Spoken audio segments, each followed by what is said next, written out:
ஓம் சாய்ராம். ஜெய் சாய்ராம். நான் உங்கள் சாய்ராம்ஜி, வண்டலூர் வழித்துணை பாபா கூட்டு பிரார்த்தனை கோபுரத்திலிருந்து பேசுகிறேன்.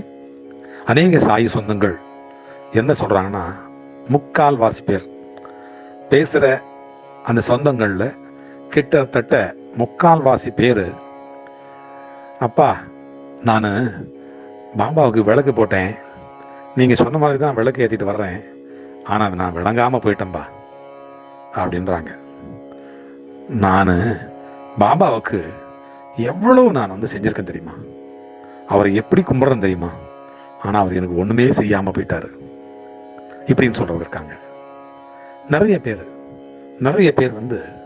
என்ன சொல்றாங்க தெரியுமா, ரொம்ப ரொம்ப அதாவது எவ்வளவு தான் நான் பாபாவுக்கு செஞ்சாலும் எனக்கு எதுவுமே அவர் செய்ய மாட்டேங்கிறார். இதுதான் அவங்களுடைய குறை.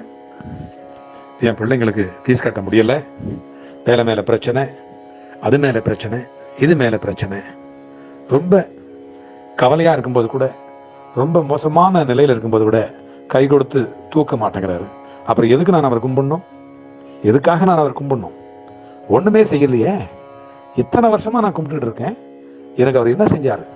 அவரை மதித்தேன், அவரை துதித்தேன், அவருக்கு விரதம் இருந்தேன், அவருக்கு விளக்கு போட்டேன், அவரை தூக்கி கொண்டாடினேன், அவர் என்னை தூக்கி குப்பையில் போட்டார், அவர் என்னை தூக்கி குப்பையில் போட்டார், என்னை சேத்துல போட்டார், தவிக்க விடுறாரு, அழுகிறேன், நான் கூத்தாடுறேன், இப்போ கூட திரும்பி பார்க்க மாட்டேங்கிறாரு. ஒரே ஒரு நிமிஷம் என்னை பார்த்தா போதும். ஏன் என் மேல அவர் கருணையே இல்லையா? இல்லை எனக்கு கர்ம வினா அதிகமா? ஏன் எனக்கு நடக்க மாட்டேங்குது? எதுக்காக? என்ன பண்ண? என்ன பாவம் செஞ்சேன்? எனக்கு ஏன் உடம்பு சரியில்லாம போச்சு? எனக்கு ஏன் பிரச்சனை வந்தது? எனக்கு ஏன் கடன் வந்தது? எனக்கு ஏன் வேலை போச்சு? என்னை ஏன் யாரும் மதிக்க மாட்டேங்கிறாங்க? ஊர்ல ஒருத்தர் மதிக்க மாட்டேங்கிறாங்க. அந்த அளவுக்கு தான் என்ன அவர் வச்சிருக்கிறாரு. அப்புறம் அவரை நான் மதிக்கணுமா? என்ன இது? கடவுளா? அவரு கடவுளா? துதிச்சேன்.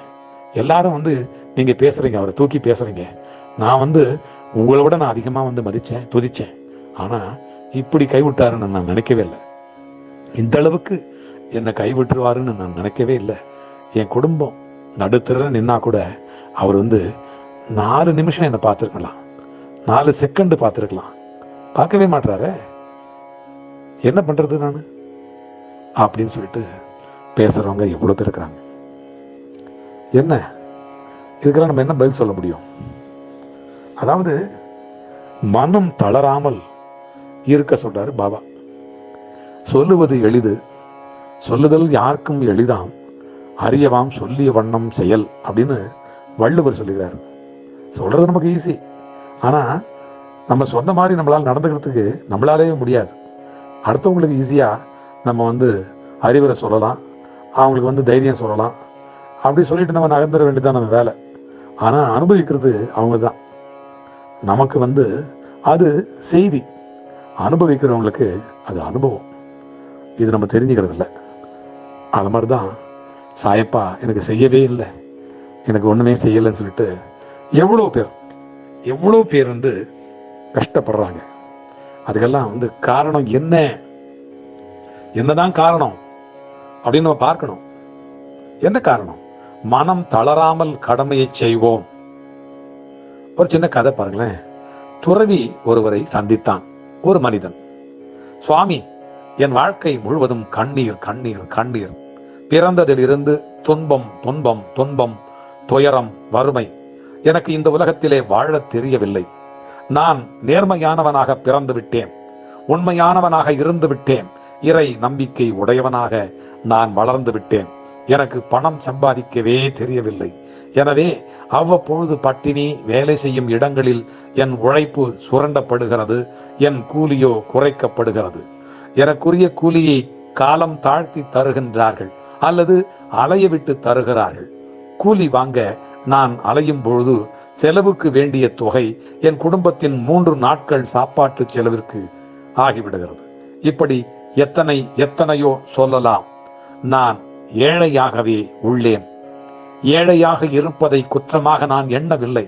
வாழ்நாள் முழுவதும் இந்த துன்பங்களையும் துயரங்களையும் என் கடின உழைப்பால் போக்கவே முடியவில்லை.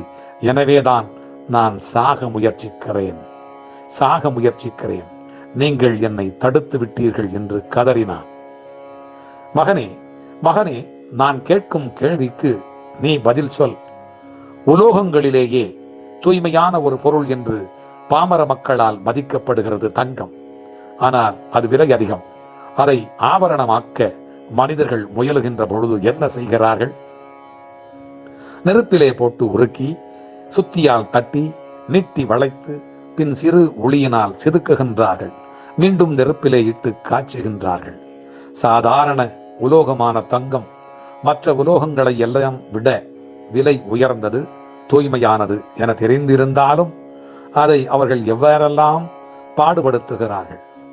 பயிர்களில் இனிமையானது, மிகவும் இனிமையானது, ருசியானது கரும்பு என்பது உண்மைதான். அதைத்தான் நாம் நசுக்கி நசுக்கி கசக்கி கசக்கி பிழிந்து சாரெடுத்து பின்பு வடிகட்டுகிறோம். சாதாரணமாக பசுவினுடைய பாலில் இருந்து பெறப்படுவது என்ன? தயிர், மோர், வெண்ணெய், நெய் போன்றவை. இது எப்படி கிடைக்கிறது? பசுவிலிருந்து பாலை கறந்தவுடன் அது ஒரு பாத்திரத்திலே ஊற்றப்பட்டு அடுப்பின் மேல் ஏற்றப்பட்டு எவ்வளவு சூடாக்க முடியுமோ அவ்வளவு சூடாகும் வரை காய்ச்சப்படுகிறது. அதன் பின் அதில் ஒரு துளி எலுமிச்சை சாறு விடப்பட்டு புறையிடப்படுகிறது. அது திரிந்து தயிராக மாறுகிறது. அந்த தயிரையும் ஒரு மத்து போட்டு கடை என்று கடைந்து அதிலிருந்து வெண்ணெயை எடுக்கப்படுகிறது. மேலே திரண்டு வரும் வெண்ணெய் எடுக்கப்பட்டவுடன் சிறிதளவு நீர் ஊற்றி அது மோராக்கப்படுகிறது. வெண்ணெய் அதன் பின் மீண்டும் அக்னி பரீட்சைக்கு உள்ளாகிறது. இப்பொழுது அதிலிருந்து நெய் பெறப்படுகிறது. இவ்வளவு ஏன்? அது பாலாக இருப்பதனால்தான். ஆகவே நாம் இதிலிருந்து தெரிந்து கொள்ளக்கூடிய படிப்பினை தான் என்ன? நல்லவர்களுக்கு இப்படிப்பட்ட துக்கமான, கவலை தரக்கூடிய அனுபவங்கள் எல்லாம் உண்டாவது சகஜமான விஷயம்தான். இதனால் விளைவது நன்மையே தவிர தீமை அல்ல. நல்லவர்கள், நாணயம் மிக்கவர்கள், நேர்மையானவர்கள், உண்மை பேசுகிறவர்கள், இறை நம்பிக்கை உடையவர்களுக்கெல்லாம் சோதனைகள் நேரிடுவது சகஜம்.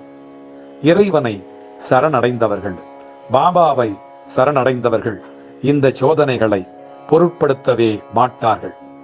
ஆகவே இந்த சோதனைகளை நீ தாங்கியாக வேண்டும்.